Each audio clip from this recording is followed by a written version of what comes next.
es jau ar rītdienu uzstādīšu savu mērķi, gada laikā sasniegšu 10 000 eiro līmeni mēnesī. Gada laikā tas ir iespējams. Bet nē, zemapziņa saka, nē, ņifigā, tev tas nebūs, tu neesi to pelnījis. Tu taču atceries, bērnībā tev teica, tu neesi pietiekoši labs, bērnībā tev teica, ka tu nedrīksti, bērnībā teica, ka tev ir jāpaciešās, ka tev nesanāks, tev taču to visu teica. Un tāpēc pie maniem atnāk uzņēmēji, kuriem nav sanākuši veiksmīgi projekti. Finanses ir, plāns, struktūra, kā visu darīt, mērķa auditorija nosprausta, produkts ir, viss ir. Ja uzņēmējā ieslēdzās pagātnes programma, vecīt, tu neesi pietiekoši labs. Un viņam sabrūk.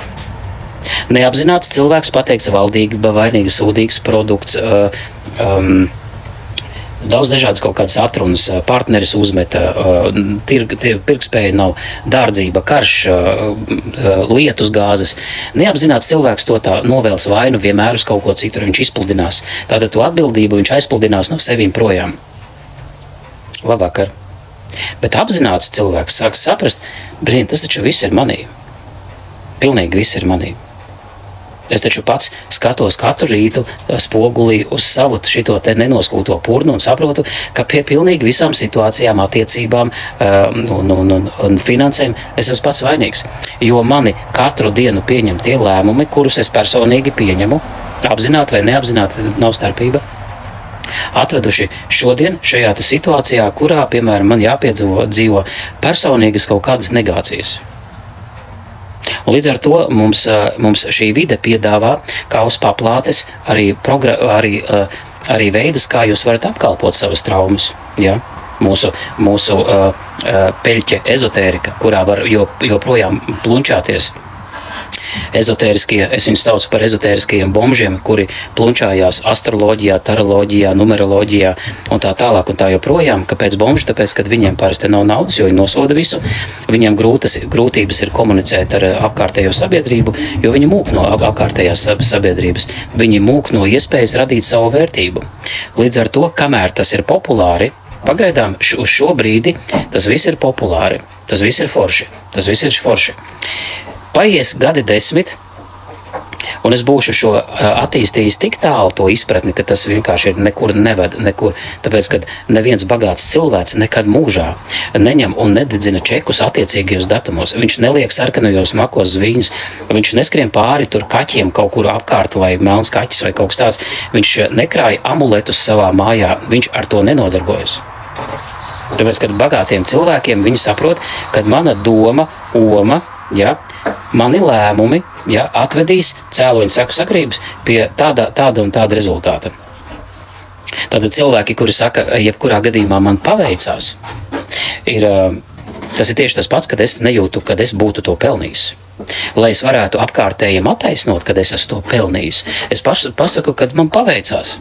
Man taču paveicās, karuči, nevis vienkārši es esmu to pelnījis, piemēram, somiņu sieviete par 400 eiro, bet nē, man paveicās, reku tur bija atlaida un vīrs man uzdāvināja uz Ziemassvētkiem.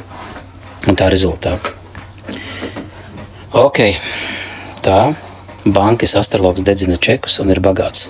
Banķis astrologs dedzina čekus un ir bagāts. Astrologs bankas visu dara pēc astroloģijas un ir bagāts. Ok, līdz ar to Linda grib izraut jūs ārā no ilūzijas. Atšķiriet vaļā 100 bagātākos cilvēkus, kas Latvijā, un nosauciet kaut vienu cilvēku, kurš ir nodarbojies ar astroloģiju, taroloģiju, numeroloģiju, ezotēriskajām praksēm, tā tālāk un tā joprojām. Kaut vienu cilvēku. Tas, ka kāds ir uzbūris jums ilūziju caur šo te telefonu, caur šo te šito te. Man ir pilns cilvēki, kuri nāk pie maniem, kuri saka, jā, es esmu bagāts, tāpēc, ka viņiem ir Gucci krekls. Jo, jebkurā gadījumā mēs varam nosaukt to, ko nozīmē bagāts. Bagāts ir cilvēks, kurš šajā mirklī mums beidzās finanses, tāpēc, kad ir 7 bagātības līmeņi. Mums jāizprot, ko nozīmē bagāts. Ir 7 bagātības līmeņi. 7 bagātības līmeni. Pirmie 3 ir ezotēriskais bombzis.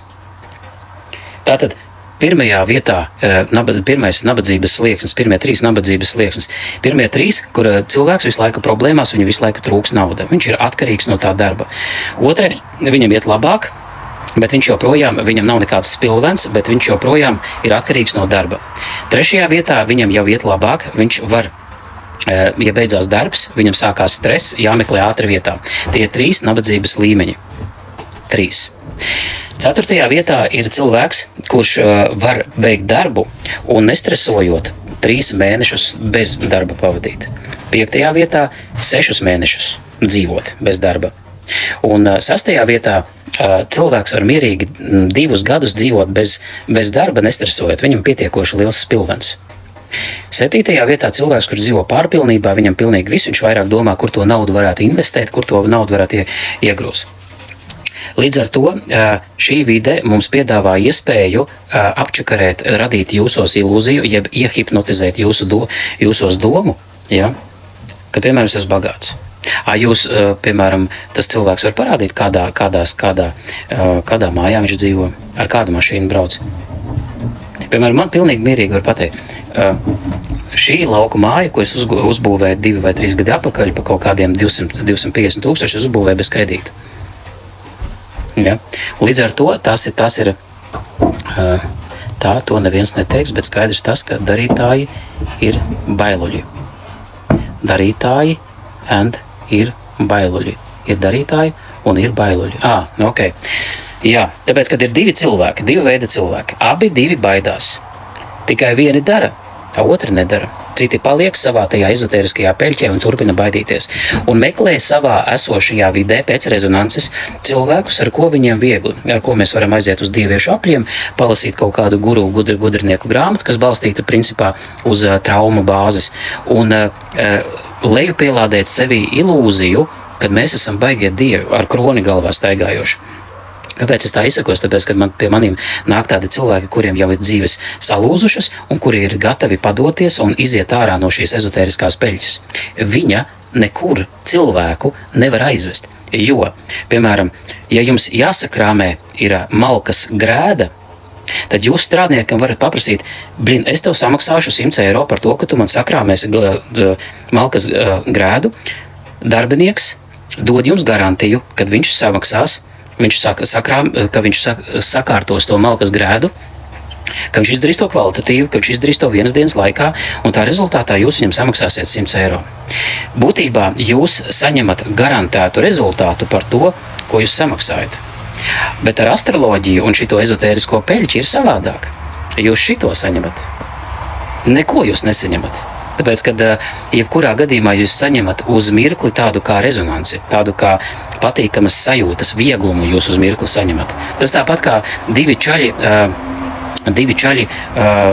piemēram, garāžā dzer aliņu, viņiem baigi labi, tur iet runa, abi čīkst, ka man tur sieva to, un otram atkal to, nedod ēst, un nedod met ārā no mājas, un bļauj, un pārmet, un tā. Viņiem baigā rezonance, viņiem ir viegli vienam ar otru komunicēt. Tiklīdz viņiem parādās garāžā 3. cilvēks, kurš saka, ko jūs te čīkstat, davai ejiet un darat šito, un uzņematies atbildību, izdarat to, tad līdz ar to šiem cilvēkiem ir nepatīkams tas cilvēks. Tieši tādā pašā veidā arī es esmu kļuvis šiem cilvēkiem nepatīkams, bet šī nepatīkamā sajūta, kas slēdzās iekšā šajos cilvēkos, ir tieši tas pats, kas iegriežot ar nazi pirkstā, signāls iedod smadzenē kaut kādu signālu, ir problēma apsien pirkstu. Tajā pašā laikā sajūta ķermenī ir precīzi tas pats. Tātad sajūta nepatīkama signalizē jums, lai jūs pievēršat uzmanību, kad kādreiz jūs esat bijis nodevis sevi. Un te mēs nonākam pie sevis meklēšanas, ko es gribu, kas man patīk un tā tālāk un tā joprojām. Mēs sevi meklējam tāpēc, ka mēs esam kaut kur sevi nodevuši. Kaut kur mēs esam palaiduši prom savu ticību sev. Mēs esam vienkārši sev nodevuši. Un tā ir sasaistāma ar emocionālu traumu. Tātad cilvēks, kurš pēc noklusējuma dzīvo dzīvi un pelna zem 2000 eiro, viņš jau pamatā ir sevi nodevis patstāvīgi. Viņš jau sevi nodevis. Tāpēc, ka vienīgais variants, kā jūs varat izjust brīvības sajūtu šajā vidē, ir to var panākt finanses. Finanses iedos šo te finansiālo brīvību, un jūs iegūsiet to brīvību. Bet, lai jūs varētu dabūt finanses, jums ir jāaudzē sava vērtība. Jo vērtīgiem cilvēkiem maksā, nevērtīgiem nemaksā. Un līdz ar to tur ir atšķirība. Tātad, ja jūs sāksiet audzēt vērtību sev, jums sāks maksāt. Bet, ja jūs neaudzējat savu vērtību, jums viss liksies dārgs, viss liksies neiespējams, jūs satrauksieties par savu spilvenu un tā tālāk un tā joprojām. Tas nozīmē, lai mēs varētu paaugstināt savu vērtību, mums jāsāk no jauna sev ticēt. Mēs to ticību esam pazaudējuši. Kur mēs viņu pazaudējām? Mēs viņu pazaudējām tad, kad mūs zombēja skolā, vecāki zombēja, vecmāmiņa. Tad, kad jums lika sēdēt pie saklātas galda un teica, jūs nevarat ēst, gaidam ciemiņus. Jūs pieņēmāt neapzināti lēmumu, ot es neesmu tik svarīgs laikam. Tas ir neapzināti pieņemtais lēmums par mūsu, kā mēs dzīvosim tālāk. Zemapziņa to ir pieņēmusi, un ja zemapziņa pieņem, tad tas strādā arī šobrīd. Tas tāpat kā jūs nevarat uzkāpt šobrīd uz ritens un nemāciet nebraukt. Nemāciet nebraukt. Jūs vienkārši automātiski mācēsiet braukt. Tieši tādā pašā veidā saskarē ar finansē, ar cilvēkiem, ar darījumu partneriem, ar iespējām jūs reaģējat. Tieši tāpat kā zemapziņas uzstādījumi jūsos strādā. Tā rezultātā viss ir jūsu zemapziņā. Un to var mainīt tie kā settingi, kuri ir cilvēkā ielikti, tā skaitā arī man, un tos settingus var mainīt, tos settingus var izmainīt. Un, kā jau es iepriekš teicu par malkas grēdu, šī metode ir kuras sniedz garantētu rezultātu. Tātad cilvēks pirms terapijas atnāk debils, nesaprot, kā nopelnīt, es skatos no sērijas imbecils, kurš skatās caur savām acīm, redz vidi, laukus, ceļus, mašīnas, cilvēkus, vai ne? Viņš ielaiž informāciju savās smadzenēs, apstrādā un no tā var uztaisīt nulli. Tas ir imbecils cilvēks. Un pēc terapijas viņš sāk saprast, kas viņam jādara, ar ko jāsāk, kā tas viss jādara. Viņš sāk sasaistīt kaut kādu savas emocijas ar kaut kādu loģiku vispār. Un tā rezultātā tur arī rodās šīs te zemapziņas pārliecības. Jā. Okay. Astrologs Lačs ir ļoti labi. Ja jūs viņam ticat, tad ļoti labi, ja viņš ļoti bagāts. Kāpēc tu runā par citiem? Katrs izvēlas savu, nenoniecināt citus. Redziet, kā ir tā saules dārs. Es runāju par sevi. Tieši tā. Es jau arī runāju par sevi. Ja? Pirmām kārtām, jebkurā gadījumā, ja man kāds cilvēks atnāks uz manas tereses, pateiks, ka es esmu idiots, loks un sirms debiliķis, vai ne? Man paliek izvēle tam noticēt vai nenoticēt. Tātad būtībā, ja manī tas ieslēdzās, tātad manī tas ir. Manī nevar ieslēgties tas, kas manī nav. Ja man ir aizvainojums, ja cilvēks izturās pret maniem aizvainojuši, manī ieslēdzās aizvainojums, un tā ir mana atbildība.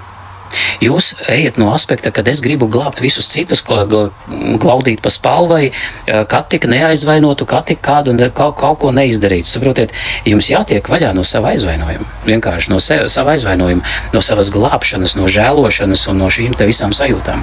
Un šīs sajūtas, diemžēl, jūs pat neesat vainīgi, šīs sajūtas ir lejupielādējušās jūsu bērnībā.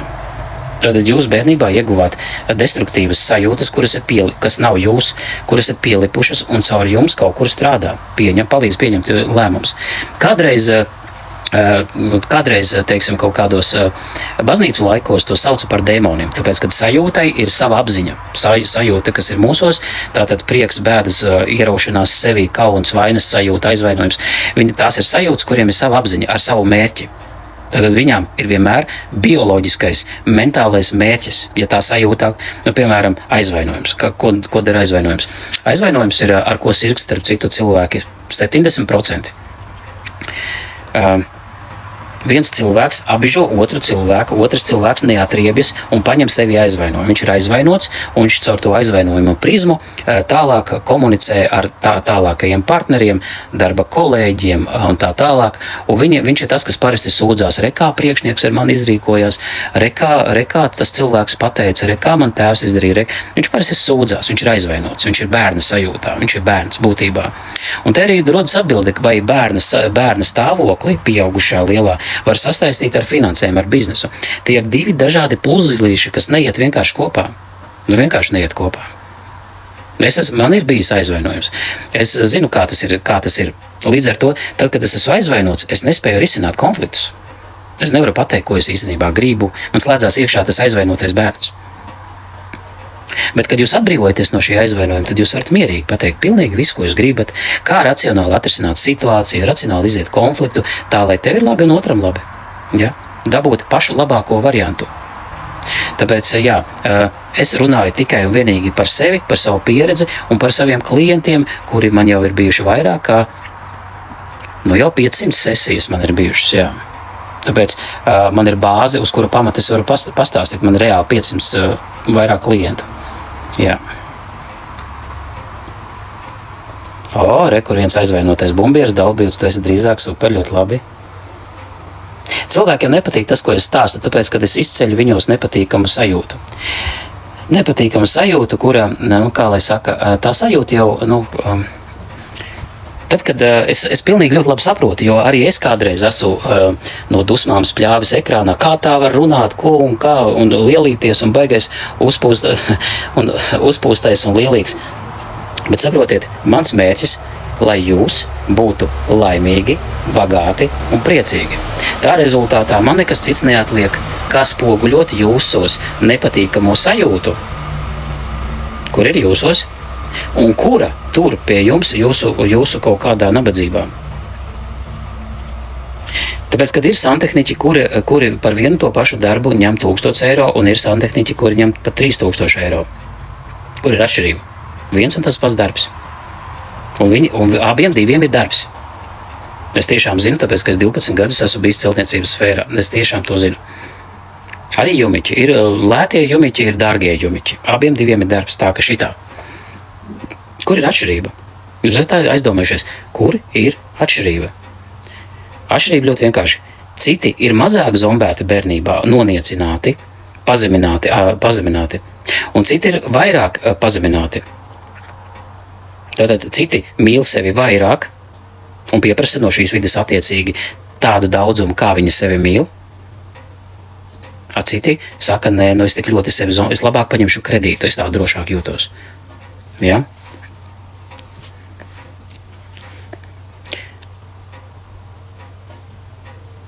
Identificēju sevi ar Anastasiju no Krievlaukiem. Jā, es zinu, par kuru Anastasiju runā.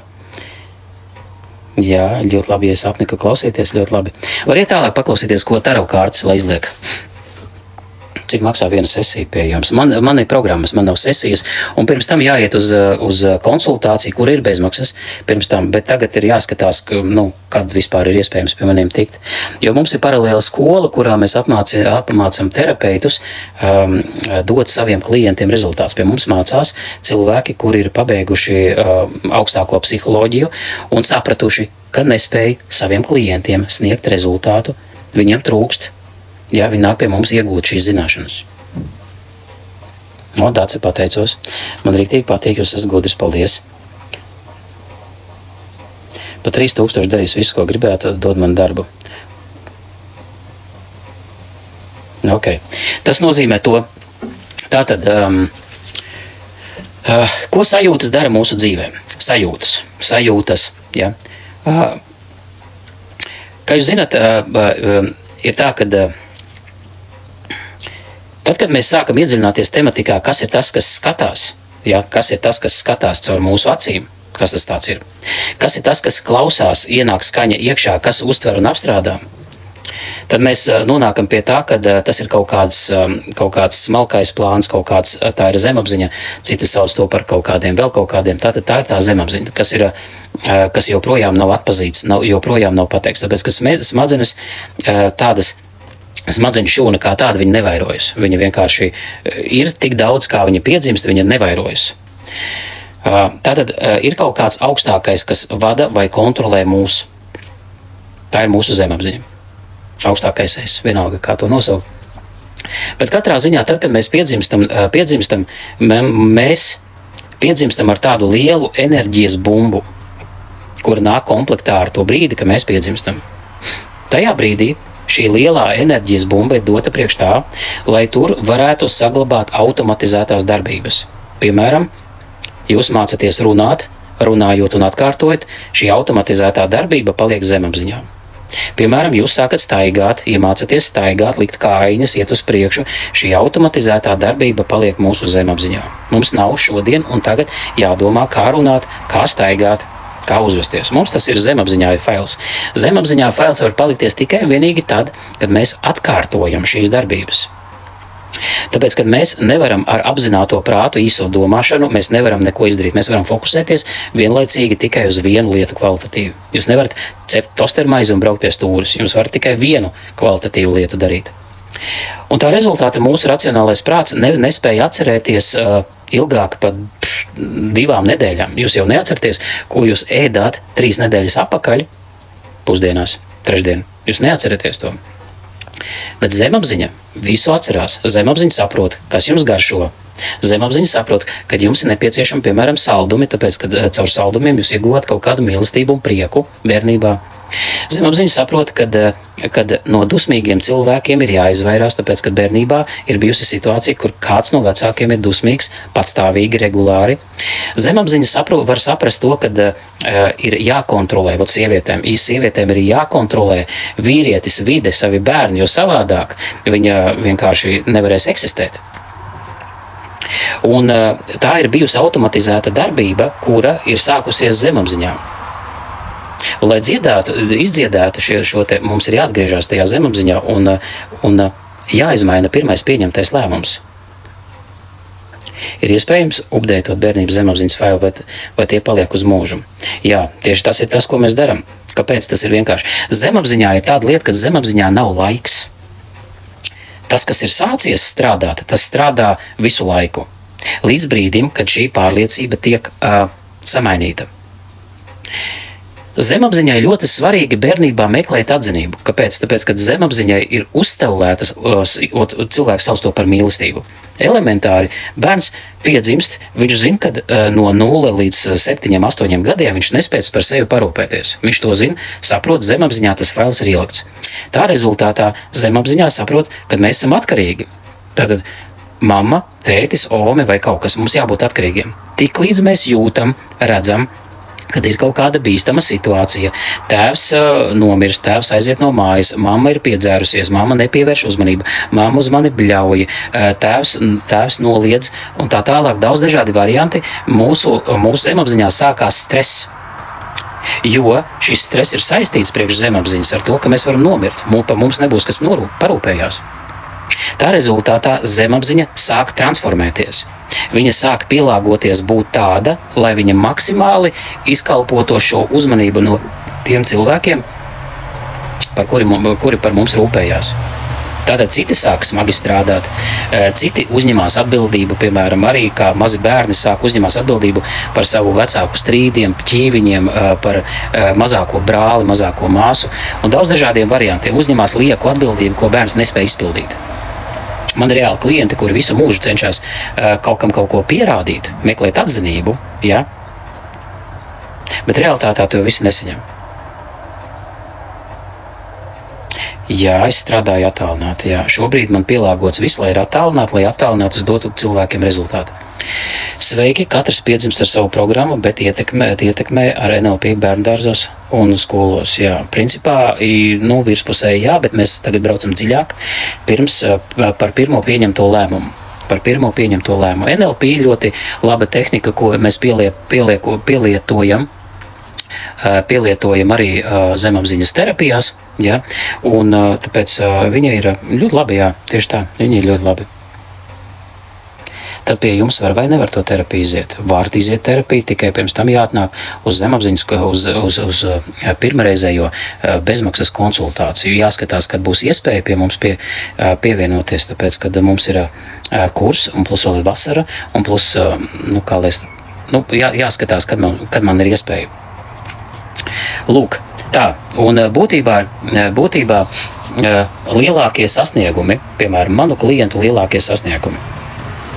Tāds vislielākais sasniegums ir cilvēks pagājušajā gadā atnāca, kurš ir esošs uzņēmējs, kuram bija attiecības ļoti spēcīgi sačakarētas, un viņš ir esošs uzņēmējs, kurš tur ir laikam 3 īpašnieki, viens no viņiem Un tā rezultātā viņam darbā tādas kā grūti sakārtot bija situācijas, jo dažādas dusmas un tā tālāk un tā joprojām. Un viņam bija pagājušā gada plāns uz šo gadu, ka viņš šajā gadā savā uzņēmumā kopā viņi 3 apgrozīs 7 miljonus. Viņi tirgo un transportēja iekārtas pa visu pasauli latviešu uzņēmums.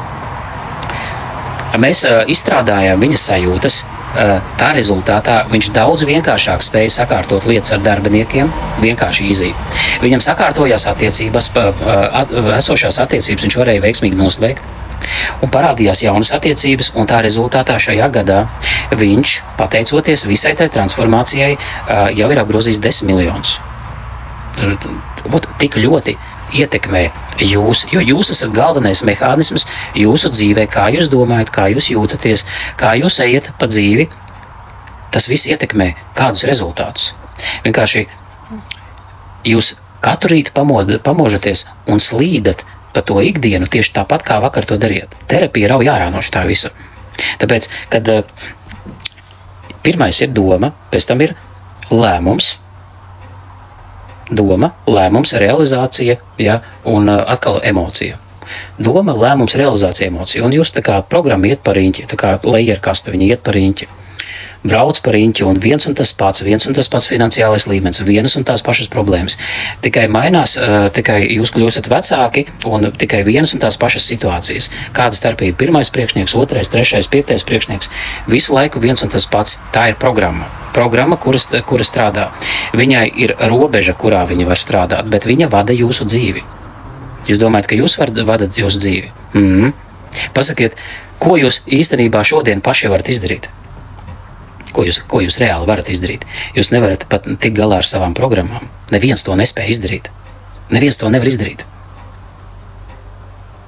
Jo tikai tad, kad jūs atbrīvojaties no kaut kādām emocijām, un jebkurā biznesa grāmatā ir rakstīts par to, kad vislielākais ienaidnieks ir tavas emocijas. Tad, kad tu ieslīgsti sevis žēlošanā, tad, kad tu ieslīgsti aizvainojumā, tad, kad tev paceļās bailes, tad, kad tev paceļās šaubas ir tās pašas bailes, ka tev nesanāks. Tā rezultātā tur vienkārši viss sabrūk. Bet tev elementāri, lai tu kaut ko izdarītu, tev vienkārši ir jātic sev pirmām kārtām, ka tu to varēsi izdarīt. Jo, reku man, piemēram, zāle. Jā, reku man ir zāle. Es varu nopļaut tikai tad, kad es ticu, kad es nopļaušu zāli. Ja es neticu, ka es nopļaušu zāli, es viņu nekad nenopļaušu. Un tā ir tā atšķirība. Tātad, lai atjaunotu sevī ticību, tur ir vesela terapijas programma, jāiziet, lai fiziski tu atjaunotu sevī šo emocionālo ticību sev. Tas ir aspekts, kas ir pazaudēts. Viņš būs pazaudēts visu laiku, kamēr netiks atgriezts. Viņš tāpat neatgriezīsies, kamēr jūs nesapratīsiet, kurā brīdī jūs personīgi esat sevi nodevuši. Daudzos lēmumos, neapzinātajos lēmumos. Tāpēc, kad ir 2 veidi lēmumi, viena ir apzinātie lēmumi, viena ir neapzinātie lēmumi. Neapzinātie lēmumi ir tas, ko jūs iekšēji sevī pieņemat. Piemēram, bērnībā mamma saka, davai savācies, davai sakopies, davai izdari kaut ko foršu. Ja? Jo reku ko kaimiņš padomās. Bērns pieņem neapzinātu lēmumu, kad es priekš mammas neesmu tik svarīgs kā tas kaimiņš, kā tie citi. Tie ir neapzinātie lēmumi, kas iekšēji pieņemti. Jā. Ja ir zināšanas, tad var visu. Ok, ja ir zināšanas, tad var visu. Zināšanas jūs varat izmantot tikai tad, kad jūs neesat emocijās. Tad, kad jūs esat dusmīgi, noguruši, emocionāli izsmelti, izdeguši, jums ir grūti fokusēties, lai saskaitītu 2 + 2. Tāpēc es saku, cilvēki, kāpēc Šlesers var būt kā buldozers, viņam pofīgi, ko visi dara, tāpēc, kad viņam nav emocijas. Viņš emocijas ir spējis sakārtot iepriekš, nezinu, kādām programmām, bet viņš to ir izdarījis, un tā rezultātā viņš vienkārši iet uz saviem mērķiem. Viņam ir labi. Bet tiem pārējiem, kuri peldās šajā emociju peļķē un pavada savu 7 dienu nedēļu, 70% aizvainojums, dusmas, nogurums, izdegšana, un tiem, kam parasti naudas, viņiem parasti man trūks laiks, es visu laiku skrienu, man nekam nav laika iedziļināties, visu laiku, šitas te viss juceklis ir emocionālā bedre, kurā cilvēki var pavadīt visu dzīvi un pat neatjēgties. kurā grāmatā to var izlasīt. Nē, grāmatiņas metiet beidzot malā. Beidziet metiet malā grāmatiņas, tāpēc, ka grāmata ir tikai viena cilvēka izdomāts viedoklis. Tātad viens cilvēks izdomājis, tagad mūsdienās grāmatiņas raksta jebkurš kauč, kuram jau ir 20 pāri gadi. Viņš uzrakstīs grāmatu, jebkurš ezotēriķis var uzrakstīt grāmatu. Pateicoties mākslīgajam intelektam, grāmatas mūsdienās rakstās nedēļas laikā, tev ir gatava grāmata. Bet jebkurā gadījumā jums jāsaprot, kad grāmata tiek izmantota tāpēc, lai jūs ticētu viņiem. Tātad tas ir instruments, kurš liek jums viņiem ticēt. Viņi uzrakstīs grāmatu, es varu uzrakstīt nedēļas laikā grāmatu, un tas būs mans viedoklis. Tāpat arī jebkurš cits, jo neskapēc cilvēkiem no krievu laikiem ir izveidojies viedoklis, ja ir sarakstījis grāmatu, nu tad gudrs, jā. Gudrs cilvēks, jā. Ļoti gudrs, jā. Metiet ārā to no galvas, tie laiki beigušies. Tas drīz izplēnēs tāpat kā 40 gadu atpakaļ bija spekulants. Šodien viņš ir prestižu uzņēmējs. Tāpēc idejas mainās strauji, jums jāizseko līdzi, lai neturpinātu jūsos hipnotizēt. Tas nozīmē to, ka cilvēkā var iehipnotizēt jebkādu domu, jebko domu. Tāpēc vajag noskatīties ar DiCaprio filmu Sākums, ja, kur ir parādīts, kā cilvēkam nezinot, nesaprotot, integrēta doma. Tas notiek arī jums, tā ir hipnoze. Tad jūsu hipnozes stāvoklī, jebkurš cilvēks atrodas 5 līdz 6 stundas dienā. Kā tas notiek un kā tas strādā, es varu vēl precīzāk iedziļināties. Tas nozīmē tā, ka cilvēks, piemēram, vīrietis, skatās savā vienistabas hruščovkā tur kaut kādu panorāmu, ziņas, visādas karus, visādas negācijas, bez tabū un tā tālāk un tā joprojām. Un neapzināti viņa zemapziņa pieņem, ka es gan esmu drošībā. Labi, mans dzīvoklis ir īrēts un man ir caura zeķe, bet es esmu drošībā. Tā ir integrēta šitā doma, tā rezultātā viņš pieņem, ka man tagad ir labi, es neko vairāk necentīšos darīt, man tagad jau ir labi. Savā laikā bija seriāls Bagātie arī raud, caur ko tika integrēta doma, netiecieties būt bagāts, tāpēc, ka vienkārši tas tev nav vajadzīgs. Ir kas filma Bagātie arī raud, viņiem arī problēmas. Jā, viņiem ir problēmas, bet labāk depresiju pārdzīvot uz jahtas, nevis vienas tabas dzīvoklī Hruščovkā. Ir starpība, liela starpība. Dusmas rodas no trūkuma. Tieši tā. Lai lejupielādētu jaunās zināšanas no sākuma, ir nepieciešams atbrīvoties no esošajām emocijām, no esošajām pārliecībām. Tātad esošās pārliecības, kuras jūs uzskatiet sevī kā labas, bet nav atvedušas jūs pie garantēta rezultāta jūsu dzīvē šajā momentā. Tas nozīmē to, ka jūsos aktīvi strādā emocijas vai sajūtas, caur kuriem jūs pieņemat vienu un to pašu, jūsuprāt pareizo lēmumu, bet no rezultātu viedokļa nepareizu lēmumu. Tā rezultātā tas nozīmē, ka šīs pārliecības ir iespējams samainīt. Samainīt pirmo pieņemto lēmumu jūsu dzīvē. Un tā rezultātā jūs pieņemsiet savādāku lēmumu turpmāk, kaut kādu varbūt sev izdevīgu lēmumu. Tāpēc, ka mūsu sabiedrība ir diezgan slima, viņa ir, kā teikt, nopietni sasirgusi, jo mums ir samainītas vērtības. Piemēram, egoists ir slikts cilvēks. Tātad, ja es rūpējos par sevi, par savu prieku, par savu skaistumu, par savu veselību, par savu bagātību, tātad es esmu slikts. Cilvēks, kurš ir tolerants un ar sirdsapziņu izrādās, ir labs cilvēks. Tātad, ja es atdošu visu no sevīm citam un savu dzīvi, kā teikt, ielikšu otrajā plānā, tad es izrādās būšu labs. Un tā rezultātā šī ieintegrētā doma kā pārliecības mums arī visvairāk traucē sasniegt rezultātus mūsu personīgajā dzīvē.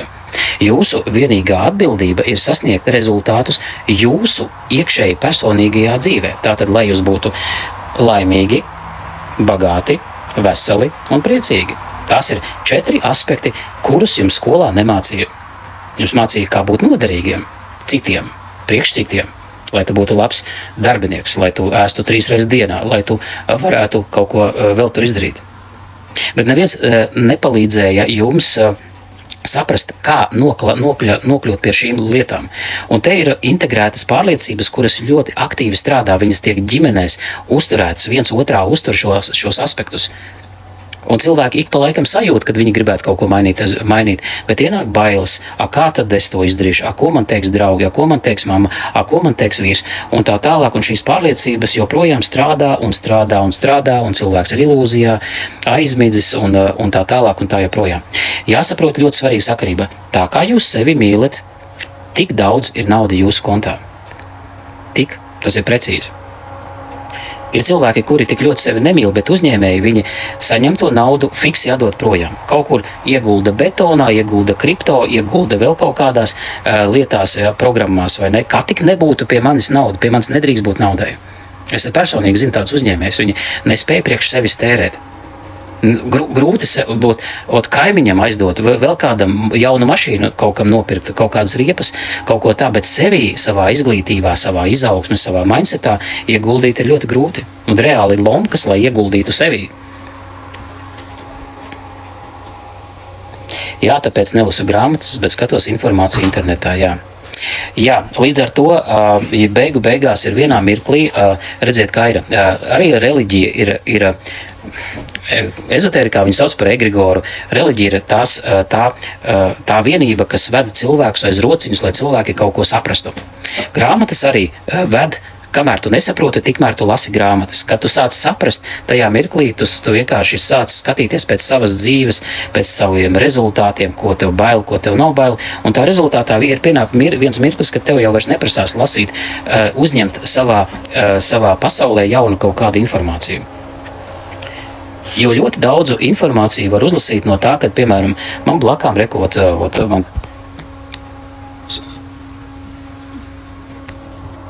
tātad viņa ir perfekta grāmata priekš maniem. Tas nozīmē to, kad viņa var nospoguļot manī esošās sajūtas. Es viņas noķeru, šīs sajūtas, un izstrādāju. Tāpat arī mans puika. Viņš manī var izcelt ārā manī sajūtas. Jā, viņas citreiz nepatīkamas, bet es viņas varu noķert un izstrādāt. Tāpat arī man sieva, viņa man nospoguļo. Tas nozīmē, grāmata to nekad nevar izdarīt. Retrīts, uz kur jūs aizbraucat uz kaut kādiem kalniem un uz kaut kādu vai Spāniju vai uz kaut kādu dieviešu apļiem, nekad to nevarēs izdarīt. Esošie cilvēki, kas ir apkārt jums, ja, viņi nospoguļos jums jūsos esošo nepatīkamu sajūtu. Tāpēc, kad tas ir vislabākais retrīts. Tad, kad jūs izstrādājat savā ģimenē esošās sajūtas, jūs varat būt kopā visi priecīgi, laimīgi un saticīgi. Jo gala rezultātā, ko mums dod nauda? Nauda jau nav svarīgākais. Mums kā vīriešiem ir svarīgi, tātad nauda ir kā instruments, lai mēs kā vīrieši sasniegtu savus mērķus dzīvē. Mēs kā vīrieši sasniegtu. Lai mēs varētu sasniegt savus mērķus, mums jābūt šajā mājas vidē, kurā mēs esam, par ko atbild atkal sieviete, kur mums jājūtas labi. Daudz vīrieši nejūtas labi. Viņi kā brīvdienas aliņš, sašliks, draugi, copes, stirnubuks, braukt ar riteņiem, viņiem nejūtas labi. Agrāk bija dzeršanas, šobrīd ir ezotērika. Līdz ar to tā rezultātā šīs nepatīkamās sajūtas, es vienmēr saku, no viņām nevajag mukt no šīm sajūtām. Šīs sajūtas ieslēdz tevī atgādinājumu, ka tur kaut kad bērnībā blintu vecīt sevi pie nodevi. Tev vajag atgriezt apakaļ to visu. Tev vajag salabot to visu, nevis mukt. Nevis skriet uz numerologiem, pie tantiņām, kaut ko tur dejot, dziedāt un izvairīties no šīm te, bet izstrādāt šīs sajūtas. Vienkārši mums neiemācīja, kā rīkoties ar mūsu ķermeni, mēs nezinām, kā sevi izdziedināt, mēs nesaprotam, mēs neticam, ka mūsu ķermenis var pats sevi izdziedināt. Mums nav tādas pārliecības, kā mums iesāpas kreisais pirkstiņš, mēs uzreiz saucamam ātrēji palīdzību, mums nav zināšanas, mēs esam uztaisīti par stulbeņiem, vispār kā tauta, kā cilvēki.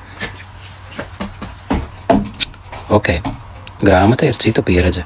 Citu pieredzi, tieši tā, vienkārši citu pieredzi. Tāpēc, cik būs interesanti lasīt tikai un vienīgi citu pieredzi, jeb, ja jūs visu laiku piedalīsieties citu radītajā realitātē, tad kas notiks ar jūsu personīgo realitāti? Interesanti paklausīties. Labvakar. Tavas runas izklausās pēc NLP. Super, ļoti labi. Es daru visu, kas ved manus klientus un cilvēkus uz rezultātiem. Man ir svarīgi, ka mani bērni paliek šajā te vidē, ko sauc par Latviju, ar veselīgiem cilvēkiem, lai viņi saprot, kas viņu dzīvē ir tāds. Un sākumā man arī vajadzēja noņemt kroni un pateikt, blin, es neko nezinu, es neko nemāku, jo tāpēc, kad es tur knapi ar problēmām varu nopelnīt piecīti. Man bija tāds periods. Protams, arī sākumā ir bijis mazāks vēl periods, bet man nācās atklāt visas savas, atklāt, iziet cauri visur, kur es esmu sevi nodevis. Jā. Viens ir aizvainots, ļoti labi, man patīk heiteri. Vismaz heiteri ir dzīvi. Nu, lūk, tātad. Tā rezultātā, kādi vēl ir kaut kādi rezultāti? Redzi, neapzināti pieņemtie lēmumi ir ļoti svarīgi lēmumi. Jūsu dzīvē ieņem ļoti spēcīgi lomu. Piemēram, sieviete man atnāca pie maniem ar 50 kaut kādi gadi, 50, vai ne? Un viņa visu dzīvi ir pavadījusi ar tādu kā atbildības noņemšanas programmu, sevis noniecināšanas programmu, ar sajūtu, kad viņa vot nekontrolē savu dzīvi. Viņa izvēlējās arī vīrieti, kurš kontrolē viņu. Un mēs nonācām pie aspekta zemapziņā, būtībā pirmajās 3 dienās, kad viņa piedzima, viņa tika ietīta autiņos. Ot iedomājies, kā zemapziņa to saprot. Viņa mātes vēderā var kustēties, visu kaut ko darīt, viņai ir ērti labi, pēkšņi viņa piedzimst, viņa tiek ietīta tā, lai nevar pakustēties. Viņa pieņēma neapzināto lēmumu, ka šajā vidē, šajā dzīvē, šajā te ķermenī es nebūšu tā, kas nosaka, kad es nekontrolēšu sevi. Es vairāk paļaušos, ka citi mani kontrolē. Un tas ir zemapziņas aspekts. Šis zemapziņas aspekts kontrolē viņu visu dzīvi. Iedomājies, cik tādi aspekti kontrolē jūs uz finansēm. Cik daudz tādas pārliecības mūsos. Un jebkurā gadījumā tie ir veiktie iegalvojumi. Jā, cilvēki domā, kā izveidojās mūsu raksturs. Jā, raksturs veidojās bērnībā, jā, kad jūs pieņemat savus pirmās pārliecības, kas ir labi un kas nav labi. Liela daļa, kas, teiksim, izdeg darbā, ir tāpēc, kad viņi atdod kaut ko vairāk, savu enerģiju vairāk, grib izpelnīties atzinību, viņiem trūkst šī atzinība, viņi grib nopelnīt šo atzinību. Tas nozīmē, ka šī emocija ir radusies bērnībā, un arī daudz uzņēmēji sirgst ar šo pārliecību.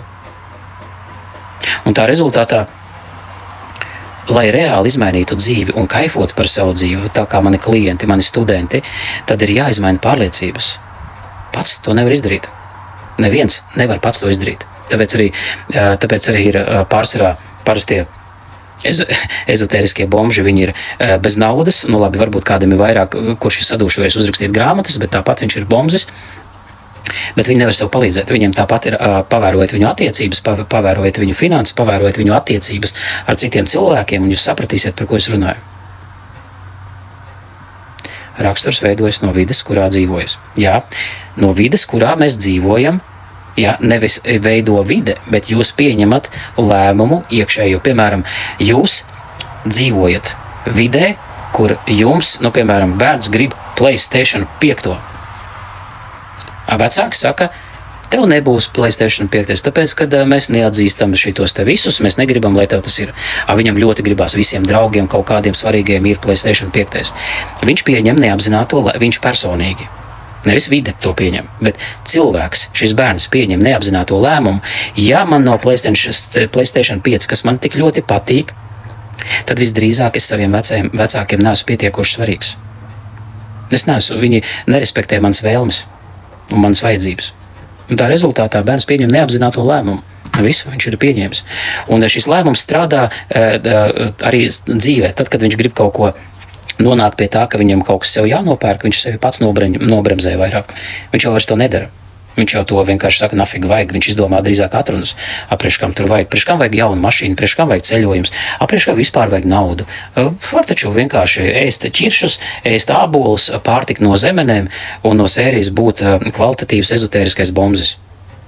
Viss, neko nevajag. Viss taču tāpat ir. Bet, lai sasniegtu kaut kādu vērtību šajā dzīvē, mums ir jāaugstina. Tāpēc krieviem ir tas vārds bagāts. Tātad cilvēks, kurš ir bagāts, kurš ir apveltīts ar kaut ko, viņš ir kā dievišķa būtne. Pietuvināts, tāds dievišķīgs, tātad viņš tiek daudz vairāk mīlēts un cienīts. Un šī vide arī dod viņam to visu. Nu, lūk. Tā. Man jau mazliet apnika runāt. Novēlu jums foršu vakaru. Ja kādam interesē, atnāk uz zemapziņas terapijas konsultāciju, kas pagaidām ir bezmaksas, pie manīm vai pie Kristīnas, veiksmesterapija.com. Jā, tur var pieteikties uz vienkārši sarunu.